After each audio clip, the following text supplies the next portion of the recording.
네, 안녕하세요. 예, 이번 시간은 이제 13회차 관세음표 2차 모의고사 강평 시간입니다. 자, 첫 번째 문제부터 한번 보겠습니다. 자, 관세음표 7구와 관련하여 다음 물음에 답하시오. 자, 첫 번째 물음. 통칙 제1호에 근거하여 27105 및 32085의 물품과 플라스틱 1차 제품 간의 관계를 설명을 하되 1차 제품의 분류 범위, 분류 체계랑 분류 형태 함께 서술할 걸 물어보고 있고요. 두 번째는 이제 플라스틱 고무 반제품 관련해서죠. 그래서 요 관련된 이제 39류, 40류에 있는 주규정을 서술해라는 문제겠습니다. 자, 첫 번째부터 볼게요. 자, 첫 번째. 플라스틱 1차 제품과 관련해서 이제 2710, 32085의 관계를 설명하는 건데, 자, 우선적으로 일단은 1차 제품의 분류 체계, 그리고 분류 형태 우선적으로 서술한 다음에 여기에 관련된 물품 관계도 설명해 주면은 되겠죠.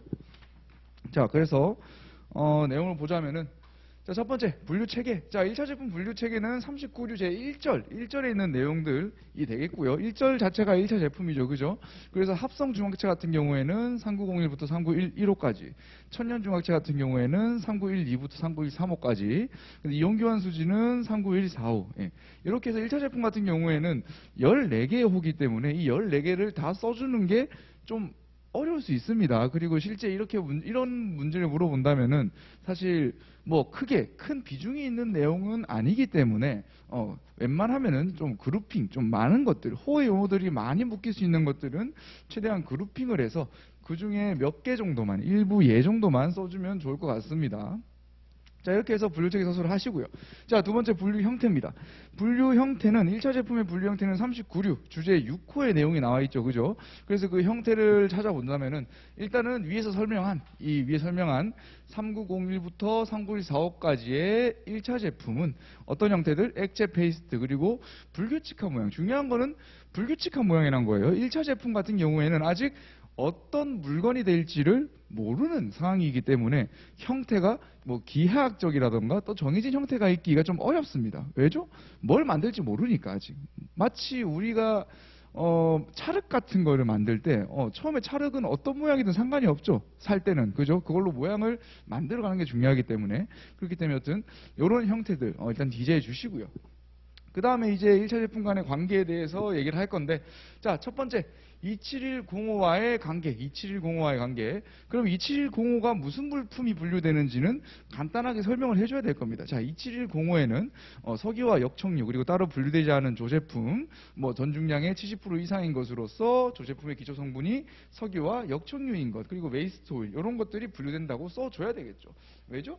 1차 제품에 대해서 우리가 위에서 서술을 해줬기 때문에 여기에 27105에도 어떤 물품이 분류되는지 먼저 얘기를 해주고, 그 다음에 그 양자 간의 어떤 분류 관계에 대해서 설명을 해줘야 되는데, 통칙제 1호의 근거를 했기 때문에 호의 용어에 대해서 우리가 다 얘기를 해줬다면, 그 다음에는 관련 주규정을 기준으로 해서 어떤 관계가 있는지를 우리가 찝어줘야 될 겁니다. 자, 첫 번째 관련 규정 27조 주제 2호 내용이 있는데, 제가 다 풀텍스트로 쓰긴 했지만 여기서 지금 중요한 거는 다만 다음에 있는 요 내용이죠. 그죠? 여기 보면은 액체 상태의 합성 폴리올레핀의 경우 섭씨 300도 에서 유출된 용량이 전 용량의 60% 미만이 것은 이 규정에서 제외한다. 즉 60% 이상이어야지만 27105가 될 수 있는 거고, 이 액체 상태의 합성 폴리올레핀이라는 것은 미만이면은 39류로 간다. 자, 비슷한 내용이 39류 주제 3호 과목에도 있습니다. 여기 뭐죠? 합성중합체입니다. 그죠? 1차 제품 중에서도 합성중합체에 대한 내용인데, 여기에서도 3901호부터 3915까지는 화학적 합성으로 제조된 물품으로서 다음 과목의 범주로 한정을 적용한다 했는데, 자, 그 중에서도 과목입니다. 과목 보면은 똑같은 말이 있죠. 근데 뭐가 좀 자세히 나와 있죠. 뭐죠? 3901호, 3902호로. 자, 이런 것들 60% 미만인 것들은 3901호나 3902호로 간다. 이런 내용이 있습니다. 자, 이런 주규정을 서술해주고 거기에 대한 분류 관계를 이제 주규정이랑 호의 용어를 다 써줬으니까 그걸 정리를 해주면 되겠죠. 자, 이런 호의 용어, 이런 주규정, 이게 뭐죠? 통칙제 1호에 근거해서 분류 관계를 설명하는 거니 이게 설명이 되겠죠. 그죠? 자, 상기 위에 아까 주규정에 따라 액체 상태의 합성 폴리올레핀의 경우 섭씨 300도에서 유출된 용량이 전 용량의 60% 이상인 것은 석유와 역청유로서 제27105에 분류되나 60% 미만인 것은 화학적 합성으로 제조된 플라스틱 1차 제품으로서 에틸렌 중합체, 프로필렌 중합체가 해당하는 39015, 39025로 분류한다. 자, 에틸렌 중합체, 프로필렌 중합체가 우리가 일상생활에서 볼 수 있는 되게 흔한 재료들입니다. 그래서 뭐 실제 만약에 문제에서 39류 이런 1차 제품에 대해서 물어본다면은 사실 이런 프로필렌, 폴리프로필렌, 폴리에틸렌 이런 쪽으로 관련해서 예시나 이런 것들이 나올 확률이 높습니다. 자, 그렇고 그 다음에 볼 게 이제 32085입니다. 자, 32085도 동일하게 분류물품 호외용어 기준으로 어떤 거 분류되는지 한번 설명을 해줘야겠죠. 보면 뭐 페인트, 바니쉬, 합성 중합체나 화학적으로 변성한 천연 중합체를 기본 재료로 하여 비수성 매질에 분산하거나 용해한 것, 비수성 매질에 분산하거나 용해한 것, 그리고 이류 주제 사호의 용해, 이런 것들이 있습니다. 그죠? 자, 주기정 보면은 이제 31일 주제 4호에 보면은 비슷한 내용이 나와 있죠. 이온교환 수진 여기서 빠졌어요. 그죠? 자, 32085에는 3901호부터 3913호까지의 열거한 물품을 휘발성 용매에 용해한 용액, 용해한 용액은 제외하며 용매 함유량이 용액 전 중량의 50%를 초과한 것으로 한정한다. 자, 그쵸? 가로가 안 보이네 갑자기. 가로가 여기 있다. 용액엔 용액을 포함한다 이고 그 용매에 용해한 용액에서 이 용매 함유량이 용액의 전중량의 50%를 초과할 경우에만 1차 제품으로 만든 이런 페인트, 바니쉬 등의 물품이 될 수 있다는 내용이겠죠. 그죠? 자, 그리고 39류에도 비슷한 내용이 있습니다. 자, 관계에 대한 설명을 할 때는 분명 어떤 관련 규정이 있습니다. 그 특정 류에 있는 주 규정일지라도 어떤 다른 류를 자꾸 언급하고 있다면은, 다른 류에 해당하는 물품을 언급한다면은 그거는 분류 관계가 될 수 있는 겁니다. 그죠? 자, 39류 주제 2호 마목입니다. 자, 제 물품이죠.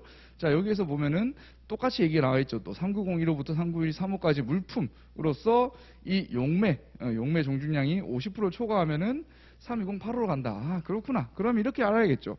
이런 플라스틱 1차 제품, 이온교환 수지를 제외한 1차 제품으로도 이런 32085에 해당하는 물품을 만들 수 있겠구나. 그죠? 요거 자체가 이제 용매죠, 용매가 돼서 이런 것들을 이제 용해한 경우에는 페인트 바니쉬로도 만들 수 있다. 그런 것들을 이 두 주규정을 통해서 알 수 있는 거겠고요. 두 개 다 27105도 그렇고 여기도 그렇고 결국은 그 어떤 특정 어떤 재료의 성분 함량 기준, 요걸 기준으로 해서 자꾸 왔다 갔다 하고 있습니다. 그죠? 39류가 계속 연관이 많죠. 27류랑도 연관이 있고 32류와도 연관이 있는 걸 지금은 알 수 있겠고요. 자, 이걸 기준으로 해서 분류관계를 또 설명해서 정리해주면 되겠죠. 자, 상기 주규정에 따라서 천연이나 화학적 합성으로 제조한 플라스틱 1차 제품 이온교환 수지 제외 써주시고요. 휘발성 유기용매에 용해한 용액으로서 그 용매의 함유 중량이 전 중량 50%를 초과하는 것은 32085의 페인트 등으로 분류하고 전 중량이 50% 이하인 것은 3901, 39135의 플라스틱 1차 제품 중 해당하는 호로 분류한다 라고 서술해 주시면 되겠고요. 그 다음 이제 반제품 관련 규정입니다. 반제품. 자, 요거는 단순하게 이제 우리가 주 규정을 외웠냐, 외우지 않았냐에 대한 물음이고요.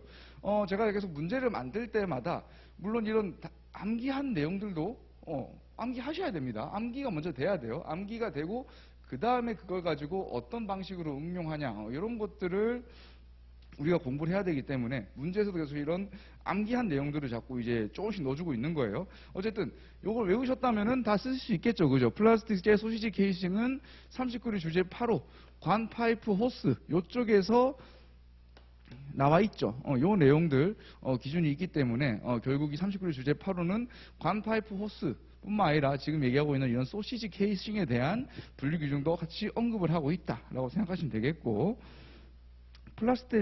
플라스틱제 필름도 39류 주제 10호의 내용이 나와 있고 거기에 보면은 3920, 3921호의 필름에 대해서도 함께 설명을 하고 있는 거를 알 수 있겠습니다. 세 번째로 이제 플라스틱 천장 피복제도 39류 주제 9호에 나와 있죠. 천장 피복제. 그렇기 때문에 여기 있는 내용들 쭉 서술해 주시면 되겠고 고무재 전동용 벨팅도 여기 주제 8호에 나와 있습니다. 그죠? 벨트와 벨팅 여기 두 개가 나와 있죠. 거기에 대해서 설명을 해주면 되겠고요. 자, 그 다음에 다섯 번째 고무재 필름. 이거 그죠? 고무재 스트립이라고 문제가 나와 있었죠. 어쨌든 뭐 크게 상관없습니다. 그죠? 어차피 여기서도 동일하게 판 시트 스트립 그 다음에 필름 내용이 없나요 지금? 네. 여튼 요쪽에 있는 내용을 써주시면은 되겠습니다. 그죠? 어제 스트립이죠. 스트립 내용이고, 스트립 내용이 있습니다. 그래서 여기 쪽에 나와 있는 내용들을 쭉 서술을 해주시면은 되겠습니다.